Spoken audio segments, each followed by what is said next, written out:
છે એનામાં એમની નાડીઓમાં એટલું બળ છે, દરેક કાર્ય માટે એમને કહેવામાં આવે ને તો ઢીલા નહીં પડે, થઈ જશે. ખાલી એટલું કહી જાય ને બીજા યુવાનોને જોશ મળે ને એમને જીગર આવી જાય. એ લોકોને જોઈને અમને અત્યારે આમ જોશ ઊભું થાય કે આ લોકો કરી શકે તો આપણાથી કેમ ન થાય. અત્યારે ખરેખર આ વિસ્તારમાં વાત છે કે 3 સમિતિઓ છે અને 3 સમિતિના યુવાનો ભેગા થાય તો કેટલા થાય વિચાર તો કરો. નાની નાની સમિતિ મળીને પણ 3 સમિતિ અને કેટલા સેવા કાર્ય, 10-10 લાખ રૂપિયા આખા વર્ષ દરમિયાન સેવા કાર્યમાં વાપરી નાખે એક સમિતિ. એવી 3 સમિતિ. હવે વિચાર કરો કેટલા યુવાનો હશે, આ બધાનું સંગઠન ભેગું થઈને સેવા કાર્ય કરે તો ક્યાં પહોંચે વિચાર તો કરો.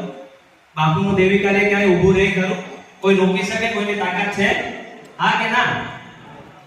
જોરથી બોલવું પડે, યુવાનીની વાત છે. હા કે ના? ન રોકી શકે.